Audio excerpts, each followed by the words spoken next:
Hey guys, welcome back to Trekyards. He is Commander Cockings. He's Captain Foley. Oh, I didn't grab one of mine. God. This is the old school shit. This is Eagle Moss #1, which I Yes, still have right yes, accessible. I indeed. always Oh, keep it right there because the Enterprise D is real damn special. So even though the box got is my the most QMX. trashed, I still got it. got my QMX. Look at this. And this isn't a Galaxy. This isn't the Venture or the Challenger or the Yamato. This is really the Enterprise D. Truly back. And Stuart, we are going to look at this in great depth. You guys saw our video yesterday. It was an emotionful reaction. How does it feel? Now we're going to go in detail and look. Now, the giant caveat, Stuart, is that this model was amazing. The shots were amazing. Obviously, beautiful. Trekyards, we're here to compare, break down, analyze, and put the renders there together to compare. So we are going to find the small mistakes, or the big mistakes, but it is an amazing looking thing. That's the basic review, right? Everything after this point is the Trekyards part of our job, okay? Just to clarify, team that made it, it's fantastic. Well, the other disclaimer is this is a Galaxy class which was being restored by Geordi based on the Syracuse, which is a later Galaxy, could have had some more upgrades, some slight changes, things like that. So we got to keep that in mind as well. But And there will be even more caveats a little bit later when we start getting to the renders as well. Just to put you in the mindset, guys, with a deep dive breakdown on the internet. But here it is, Stuart. First reaction, we saw it. Freaking beautiful. oh, that raises the first question I didn't think of right away, but I thought of later. Why are the lights on? I understand the deflector and the chiller grills and the bizarre collectors, but why are random cabin lights on? Is this just like a standard mode for when you power up a Galaxy class? Just turn on certain lights? It's a small thing. It's just kind of funny. Well, there's probably, a showroom mode where it randomly turns on people's rooms to make the thing look busy. I mean, they hate it, because obviously in Enterprise D, in Next Generation, they had times when people were sleeping and it would turn on and they're like, it's 2 a.m. But the Admiral's coming to visit, so it's just a mode, right? Just a mode. But you can't not. At least they have color variation. They're not pure white. They're not all on. These are easy mistakes that other team members have done on other ships and other shows. Feels right. They're not all blown out and too bright. Is it just me or does the front of the saucer look like it's still got some like scuff marks from landing? It definitely has some weathered like texturing things. Maybe it's my imagination, but Yeah, I mean, it would have to.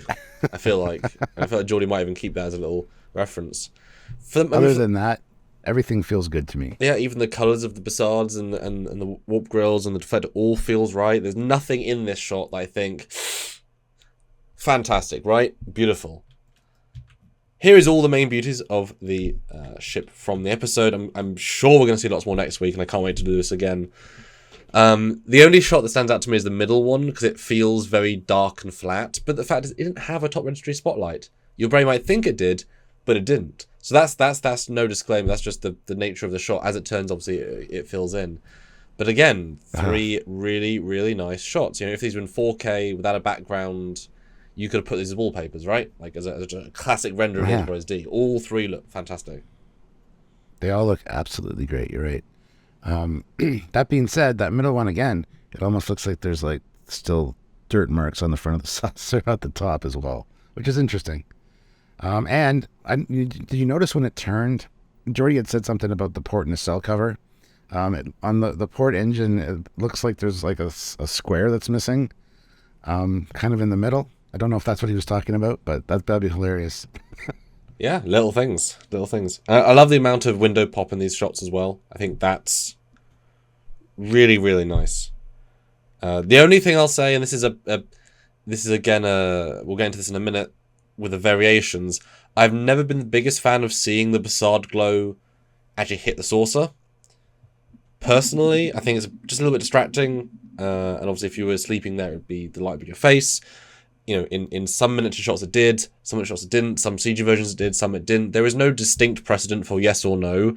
It just, for me, in the bottom shot, it reads to my brain as the saucer's too shiny, and that's modern ships tend to be shinier. This ship is not a shiny ship in any way, like practically. So, right, the next shot. This is where we start to get into some of the meat.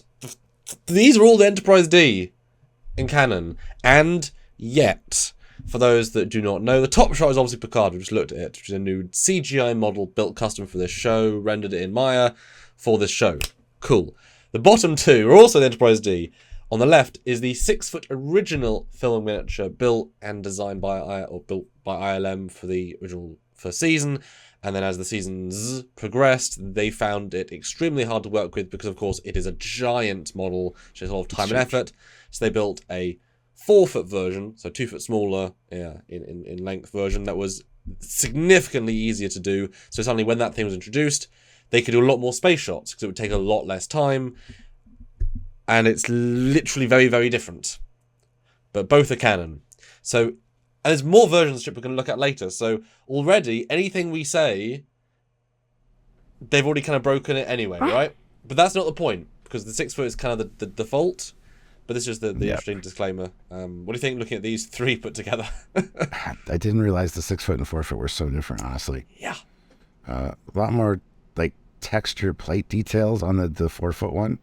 The deflector's got a different shape in the middle. It's more of an oval or a rounded off one, whereas the 6 foot has the more square, which is what the new one has. So I think they tried to incorporate both because honestly, the one from Picard seems like they have a lot of more hull texturing, which kind of speaks to the 4 foot. But yeah, wow. The 4 foot has 10 forward, as you can see, which the other one doesn't. But also, yeah, they over-detailed the plating so it would read on camera. It looks super obnoxious, though, because that means the plates are absolutely insanely big, because there's a huge ship. So things like that, and obviously the window scale now doesn't work as well, because they had to, cram the same details on a smaller model. But, there's a certain smooth grace to the 6 foot, because it is all gorgeously smooth. It has that sort of clean, advanced feel. The other one feels more like a miniature to me. Yeah, no, I totally agree with that. But both are valid, and a lot of modelers, obviously, they have this same exact idea of, well, which one do I follow? Both are true. And there's more later on. But certainly, they've gone 6 foot, which is, of course, the movie version, which is, of course, the pilot version, which is, of course, the original, and Andrew Probert's design. He doesn't like the 4 foot because it messed up all the scaling reference and does change those little details, And even the curvature of the nacelle struts, I never realized it's slightly different on the 4 foot. Yeah, it's going to be, just happenstance. The next shot, though, now we're getting into the other side of the Canon spectrum, because, of course, we had physical miniature. Here, I've re-rendered the 2 digital Canon models of the Enterprise D, because I can match angles. Now, this is odd, because, of course, you associate TNG with the miniature. True. Never used a CGI version in the original version until remastered. Then they had to replace some shots, and they're very well done, and you can barely tell, if at all. But in Generations, they had so many elaborate camera moves of the Galaxy class Enterprise D that the money to do those shots, even in anywhere near the same coolness, would have been ridiculous. So they made a CG version to do those shots, and most of the time you can't tell. Sometimes you really can. There's a lot more CG than you think in Generations. And what's great about that model is that ILM, groundbreaking company, right? They are the best CG workers in the world, and at that time they were even more ahead, right? So if they thought this was good enough, and to blend in with the miniature, it had to be amazing. And it is a phenomenal 3D model. It's simple as all hell, geometry-wise, but they took real pictures of the miniature and slapped it on as textures, which means you get all that paint texture, because there's literally paint texture baked into the textures. So it's extremely faithful. And it's going to be the 6 foot model. 15 years later, you get Enterprise, the final episode of Enterprise, you get the Enterprise D shows up, and it looks incredible. Model made by Gabriel Kerner, also Canon. And this obviously had 10 years more advanced technology. We got a lot closer to it. It was clearly digital. They did, a lot of different things. We're going to compare now all of the shots with all 3 Canon CGI models. So again, there's no necessarily right or wrong. It's just interest, perspective, and the fact that we can match his angles and say, what do you think? Thoughts? Well, you said a mouthful there, and it's a lot of stuff that I didn't know, so that's awesome. I assume that most of the audience didn't as well. Hopefully you guys are enjoying this. Hit the like button. This is what Trekyards is for, guys. The one thing that popped out on to me from the Picard model was the Aztecing on the nacelles, which is pretty prominent in this middle one, but not on the bottom one. I never thought it was as prominent, the striping. Is just because most of the models and stuff that I have of it don't have that. So that's kind of just what I'm used to. Obviously, Eaglemoss used certain miniatures, and they use these CG models, so they. Even the secondary hull on these two lower ones, the middle one's a little bit chunkier, a little bit thicker. It could just be a trick of the eye as well, but yeah, I've mostly matched the angle, but I had to change it slightly just to count the same. Yeah. So I just want, and the windows are less prominent on the lower one as well. Because, of course, Gabriel Kerner did not have the original D miniature to look at when he made his replica, but he had this CG model, other one. Whereas ILM had the physical miniature nearby. So, you know what I mean? They really had reference, limited by the tech of the time, but they had it, right? Plus, they had to do some certain cheats. For example, what I like about the D is that the deflected dish is a sort of a multi-stepped, multi-leveled thing. It isn't just a dish. The way you can texture light, there's a kind of light wrap around the edge of the dish, which creates a blue fill around. The bottom version, it's muted, it's very subtle, whereas the ILM one, it's all texture, it's just color baked in as light. It's a very clever system. It has beautiful fall off, this beautiful, wonderful. If you go back a step, really prominent on the miniatures. Like, that entire thing is lit, but with a nice fall-off. That's part of the aesthetic. So I love the fact they kept that in the ILM one, for sure. One thing that I obviously notice is that on the top version, Picard version, because it's better lit, all of the escape pods are now extruding. Like, very extruding, to the point where they're now casting shadows, etc. That is, again, considering the hull size of the ship, those are really extruding. However, on both CG versions, they're flat textures, which, if you go back to the last version, on the 6 foot, it's ostensibly flat. It's so flat that even if it's raised a little bit, you can't read it, as in your brain doesn't see it as raised, versus the 4 foot, everything's plated. I can't even see the escape pods really, they're just integrated in the plating. What do you think about that, having it being more extruding versus the not the smooth, the 6 foot? This is another thing that goes to some of the models I have as well. Some of them, they do stick out like that, which I think is an interesting looking texture. Yeah, again, they're clearly extruding on the Eaglemoss. Yeah, but I think I prefer the smoother version. I actually prefer Andrew Probert's version, but that's smooth. It feels more integrated, more futuristic. I like both for different reasons. I don't mind the extra detail of that. It gives it like a real world kind of feel to it, and with different light sources, it really accentuates things. But at the same time, there's something to be said about the smoothness of this Federation ship. Like, even going back to the TOS Connie, just no grid lines, nothing really. It was just smooth and futuristic. So yeah, that's, either way is fine with me, honestly. Which do you prefer on it? Which is your thing? I would probably have them extrude the tiniest amount, like 5%. That's what I was just going to say. Yeah. So on long shots, they feel smooth, but as soon as you start going in, your brain, you see that, okay, they're panels. That would be my personal go-round on that. Two other things to notice, and again, this is just perspective. The photon torpedo tube area, on Gabe's model, he made it almost the same colour as the hull. However, on the ILM one, again, based on the miniature, very distinct. And again, on Picard, you can see it's very distinct again. Although in the shadow, I can still see how much darker that shadow is than the rest of it. Yeah, but then going to the Picard one as well, you got a lot of striping along. It's almost Star Trek Online texturing on the neck. You can see a lot of striping for the windows, which it is. It like I said, it feels Star Trek Online, but they're using Star Trek Online ships. So again, the caveat being, this is the Syracuse Galaxy class Star Drive section. Could be like a upgrade or a different feature. But of course, the counter being Geordi deliberately returned the interior to look like he knew it in the show, so I don't think he would refit the exterior to look newer if he's trying to make the interior look classic. But he hasn't got around to it yet. He's only been working on it 20 years. I'm still having a problem with the nacelle. Only 20 years, yeah. One thing to note is that, and again, we're pointing out small things here, but the phaser strip, it resonates on both the other models. It pops. On the new one, I know where it is, but it looks like the same color as the hull. That'll be a point later on, but it does not pop in any meaningful way. Well, you say that, but at the back of the saucer, where we know it rings around, you cannot see it.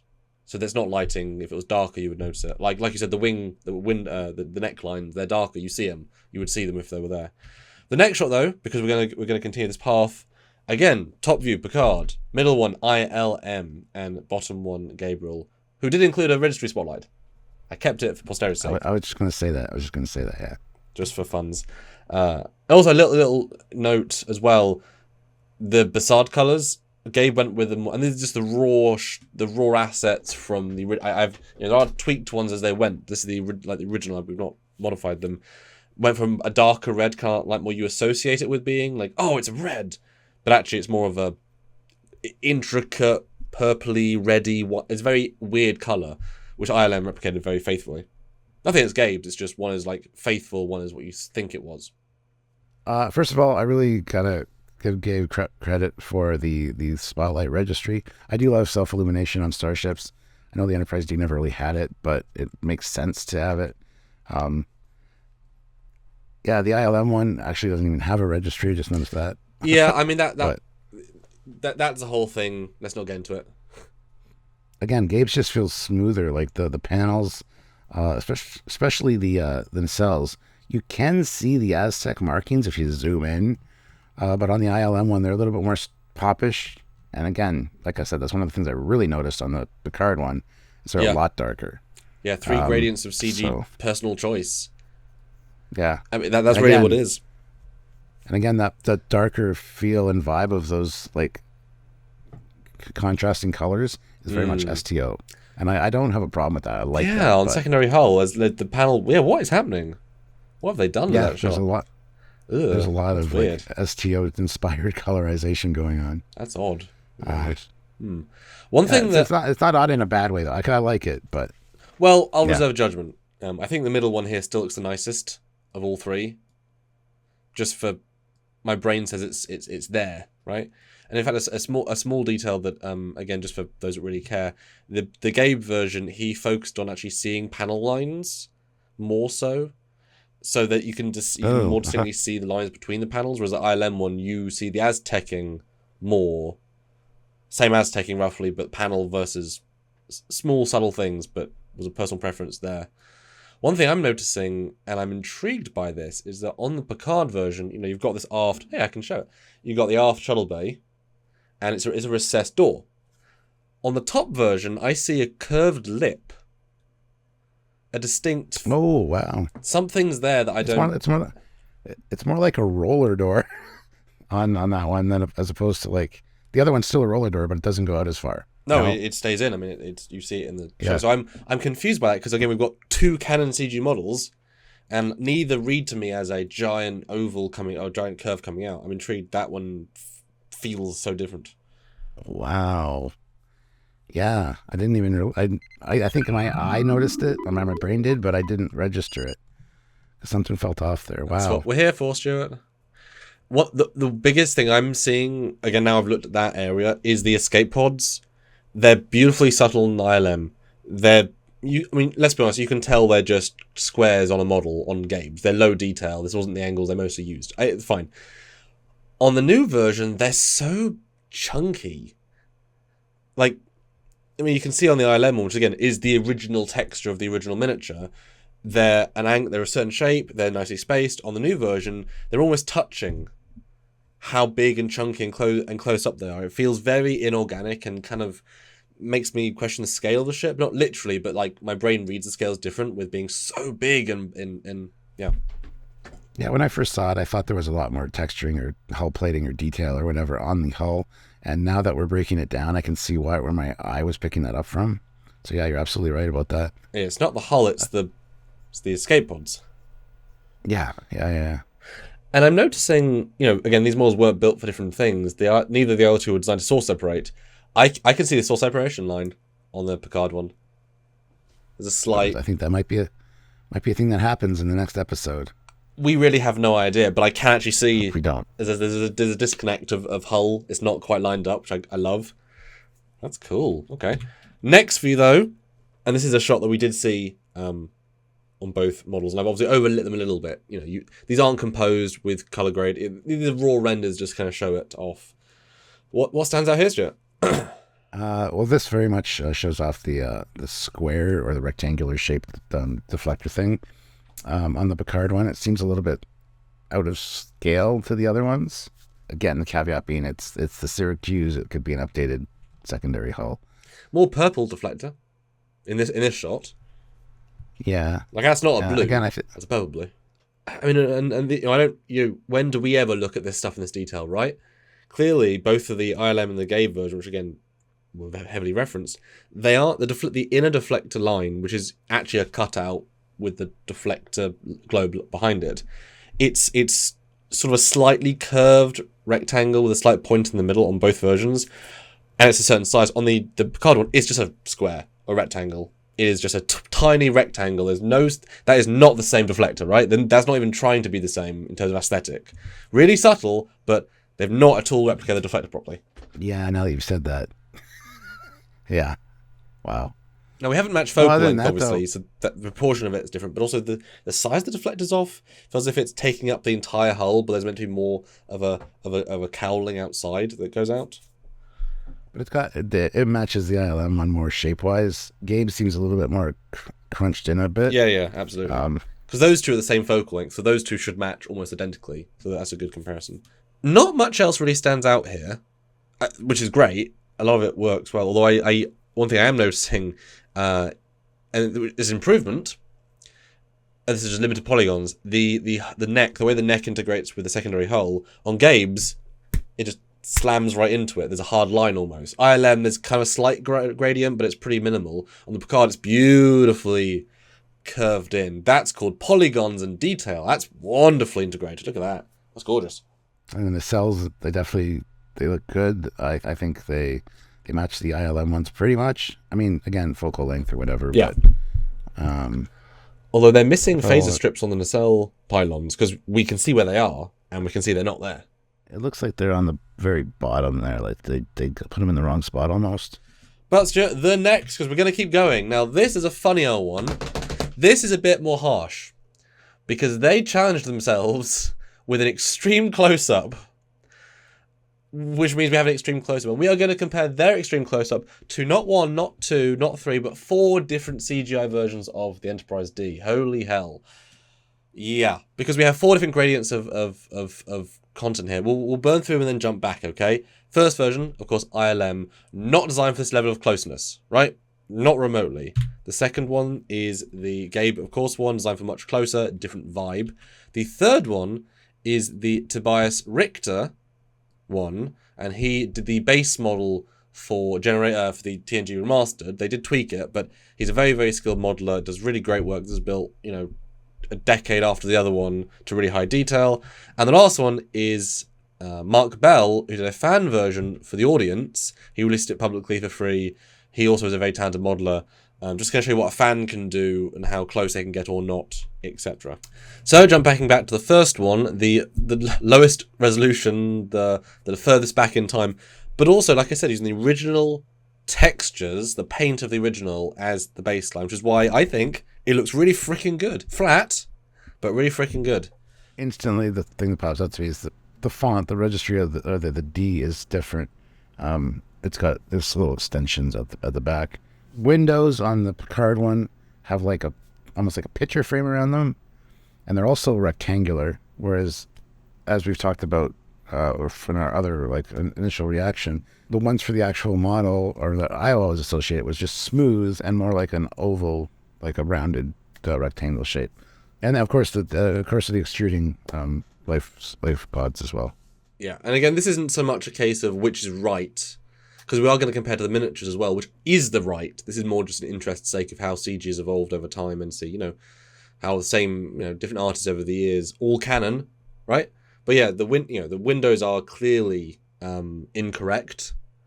There's no version of the D which ever had extruding windows that were rectangles. Apart from that, though, looks cool. I do like the texturing of the Picard one, but my brain already can see it's not the same Aztec pattern, the paint, because this is the original paint, right, on the lower one. So they've not tried to mimic it. They've kind of done it's similar, but without the ordered structure. And I mean, they could have emailed Eagle Moss to get this model, to get the paint stripes, to get the exact, you know what I mean? They could have got this as reference. They didn't. I like the ordered feel of the Enterprise D as taking. The Picard one kind of just like paint, personally. I like it, but it's just more painty. What do you think? I like them both. I think the Picard one's more subtle, for sure. But I say it's subtle, but that's so much more noticeable in long shots. But the next one, of course, now we're skipping to the end of Enterprise. Much higher polygon count. We now got extruding escape pods with no details on them. Far more accurate, close detail with the phaser, the transporter emitters. And Gabe did not match the windows below the bridge, which we talked about how they shouldn't be extruding, there's like triangle windows at the edge. He just put windows there. I mean, it's probably the same number, but he didn't even try and I mean, he didn't have much time, I know that. But go back to the other one for a second. ILM did actually match that arrangement. Good for them. And his windows are also rectangular with no roundness to them. Also, the transporter emitters, not that it's a big deal, but they're a little bit further back. Or on the Picard one, they're closer to the phaser strip, which I don't know which is more accurate, honestly. Well, we'll get to the miniature as well later. But yeah, this is true. So in this version of the model, extruding windows, because we know they're extruding, we can see the window, we can see that that's just how that is, but square because it's a lot quicker. Also, the D again is the different font. It's got the just straight. It looks more like a 0. But so the next one is the Tobias Richter model. Again, many years later, and again, Tobias is like an MVP now in Star Trek Online. He's built a lot of their models. He's done a lot of other work. He's done calendars for donkey's years. This guy is incredible. He doesn't, necessarily match everything 100% because that, we always say as 3D artists, it takes so many hours to get to like 90%, double it to get 95%, double it to get to like 99%. I mean, so that intricacy, right? So he gets extremely close, but now we've got the technology that allows him to have very detailed escape pods, like all this detail, each with custom names. Phaser strips are fully detailed. All these little things now exist. This model was basic models, like I said, used in the TNG Remastered, but they did retexture it at the CBS house. So it's never been quite a fully canon model, but it is mostly canon. First thing that stands out to me is the D. We are talking about the Enterprise D. Here is the matching font. So I don't know if they use this one as inspiration or like that's the font they used, but it's the same. Wasn't the same on the other ones. We'll see the miniature later, but they matched it. Or Picard matched this one, yeah. Again, the transporter emitters are much closer to the phaser strip as in the Picard one. It seems like the Picard one, the phaser strip doesn't pop up quite enough. It seems very subdued. We have a whole slide about that later, Stuart. Oh, perfect. I didn't know that. Other than that, window shapes all are matched pretty well. They got the squared out or the rounded off rectangles for the shapes, so that's good. And now you're seeing it sort of fully detailed. Do you prefer it being in recessed windows or extruding windows? Which do you think looks nicer? Recessed. I think the smoother looks nicer. Honestly, I always have. Again, going back to what I said earlier about being smooth and just being futuristic. So, but I do like the slightly extruded like escape pod hatch though. Yeah, which I think they work well. It does help to give extra scale reference. But having the Picard one be so high, those window frames, because they line up with the size of the escape pod hatches. I mean, how many meters is that, right? I mean, are you saying that a 6 foot of window, 3 foot, 2 foot of window outside of the ship? It could be new safety standards that they implemented on all Galaxy class. So even though he's trying to restore it, he still has to have it, meet those standards. Government standards. I joked with the modeler about this, saying, "Oh yes, Geordi definitely went in and refitted all the windows to add new exterior frames for safety, to strengthen them so they don't break in case of another crash." Except now being recessed, they're more liable to get damaged. Internal means they're protected. Outside means they're not. But note Tobias's version of those little windows near the bridge dome, the specific kind of like front lookout ones. They're now the shapes I associate, and the fact they're now curved and recessed, it feels so sleek. The Picard one looks like just rectangles stuck onto a hull, right? The difference in the subtlety is absolutely night and day there. But then, a fan version, this is what fans can do. This is Mark Bell's version, again, publicly released. It's what I used for my fan film for my Enterprise D documentary. So if you've seen that, you've seen the thing. Also really freaking detailed, Stuart. It is. And again, I'm looking at the D. It doesn't have the little... So Tobias's was the only one that matched the font. Ooh. All with Picard. So that's worth pointing out, I think. Because I do these renders, but I don't necessarily look at them in the same detail, so I can do this with you. Didn't notice that. And the windows are more rectangular and not as rounded off as they could be. They are, yeah. They're more gentle. Yeah. But Windows suck, time-wise. Oh, I know. I know. This was a public release. Tobias went crazy with his. That's kind of the point of his model. So, note. But I do prefer the windows how they're here overall to the card one. The escape pods again look fantastic, fully detailed, look really, really nice. Pretty similar though. I mean, as into Tobias's one, it is very close. The next one though, let's compare it to actual miniatures. Miniatures. Turns out that they actually did a custom one for the Generations Crash, and they didn't put some escape pods between the NCC chunk. They left out some escape pods. So the Generations crashing saucer isn't even the same as a 6 foot, which is the standard one. So grains of salt taketh. But now, Stuart, you're looking at the most giantest of saucer and the most normalist of saucer. Here you go. And again, the D matches the 6 foot, but not the... It's not high enough resolution. I wouldn't necessarily... It probably doesn't, but... I think I can tell that it's not the same, but yeah, I see what you mean. Yeah, it's actually interesting that they make mistakes internally like that with no escape pods under the registry number there. But I think they went more to match the 6 foot. But if you look at the transporter emitters, they're more accurate to the Generation Crash one because those are closer to the phaser strip. Yeah. Than the 6 yeah, foot. They are.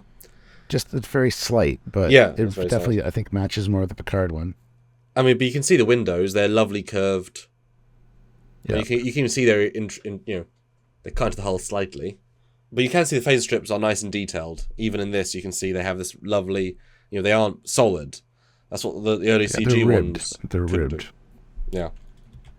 Gotcha. Well, let's elephant in the room this. So this view. Top view, obviously, Picard was still there. The middle view is a 6 foot miniature. The bottomest of view is Tobias's, so we've got 3 versions to kind of match it. So the phaser strips, Stuart, are a separate piece of tech. They extrude. They have many ribs on since 1980, whatever, and they're a distinct color from the hull. I can see that the Picard team.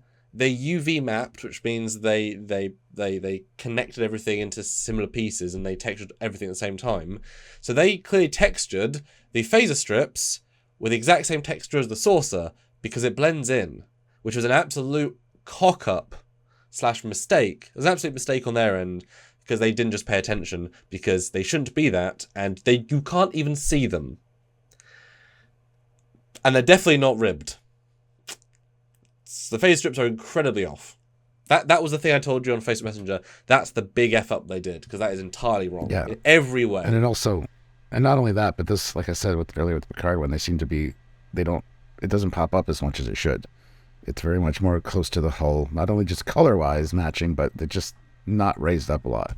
You can literally see the Aztecing just continue and paint scratches you can see the pattern of the saucer texture continue. Like if you look down the bottom to the bottom left 4 windows, you can see there's a dirt mark that goes from the window onto the phaser strip. So it's the same texture map. That's kind of sad. And not just that, but I can tell from this that the phaser strips also aren't the same design because the Enterprise D is very specific. They're using Voyager phaser strips, which are an angled with a dip, which is using the Titan, because they have the Titan, and they thought, we'll do that. So they're also the wrong design. I can see that, or at least my brain thinks it sees it, given that it's also the same colour as the hull. So, entirely didn't do the phaser strips right out there. So we're going to end with a look back at the miniatures, Stuart, back at our end of our journeys. We've dissected the CG. Here we are, the miniatures. Closing thoughts, my man, at this rather elaborate and detailed look at the Enterprise D from Star Trek Picard's. I gotta give Picard the Picard team credit. They did a fantastic job. The model looks great. Yes, there are some differences between all these models, but it's like a little signature, or the signature of the artist, so to speak, putting these little changes into them. Sometimes deliberate, probably. Sometimes maybe not so much. But honestly, the fact that they rebuilt the bridge and gave us the Enterprise D back, I'm just happy that they did that. So it's good. It's close enough, is in my opinion. So we're going to see more of it next episode. So we might have a more detailed breakdown coming soon. So what did you think of it? Yeah, that's why I caveat at the start. They did their own version, as they did for the 4-foot, as did for Generations, as they did for... So there is no perfect one unless you take the original one. But it does look incredible. I hope to see a lot more of it. And this is just an interesting exercise in going through and looking at the only Trekyards can do deep dive and deep detail. And also to note, look at the phase strips on the 6 and the 4-foot. The 6-foot is a slightly more brown. If you look at DS9, the phase strips are distinctly a brown, and they change to a grey in Voyager. Yeah, those colours do change in Canon. I've got many different models. Sometimes they're dark grey, sometimes they're light grey, sometimes they're like a that's just black, goldy color. Yeah, this is just like a dark grey. In the 2 versions of the miniature, in the 6-foot, the blue of the warp grills hits the ship, but on the 4-foot, only the Bassards hit the ship. Look at that. I think the blue might be hitting the... Well, I mean... You can see it a little bit on the neck, a little bit. But not anyway, aesthetically the same they're going for. That's super interesting. All right, guys, this is your turn to comment. We've been talking this whole time. You can tell by my voice is getting bad again. Go down in the comment section. Let us know what you noticed. And anything that we missed or we were wrong about, let us know in the comment section. We want to hear from you guys. And we will be doing another breakdown, I'm sure, because we're going to see more of it in the next episode. And we see some more close-ups, some more detail. We'll take a look at it. Don't you guys worry. So comment down below, like the video, subscribe to the channel, and click the notification bell icon so you don't miss any future content from us. And if you enjoy this sort of pretty darn exclusive sort of content, support us on Patreon or join the channel. Both are monthly, and you'll be in the fleet. We hear that there will be the Enterprise D joining said fleet. So if you love Enterprise D and want to be part of that ship at some point in the roster, join right now and support what we do here every week, sometimes every single day, or one-time donation at trekyards@hotmail.com. That's the PayPal. Or super chatting in our lives. You guys amazingly came out for our review of this last episode. Join us for the next one on Friday, same time. We'd love to see you there. We hope to see you again for other lives after Picard is finished. And thanks for joining for this video. And if you want, leave a super thanks on this one, because we went in quite a bit of detail. Samuel did a lot of work doing these comparison renders, so send us a super thanks for all the effort. And until next time, he is Commander Cockings. I feel so classic doing this. It's great. I know. Like season 1 of Trekyards. Look how good that looks in motion. Look at that. Call back. And here's Captain Foley. Bye, guys. Yes, and this is my D. Bye, guys.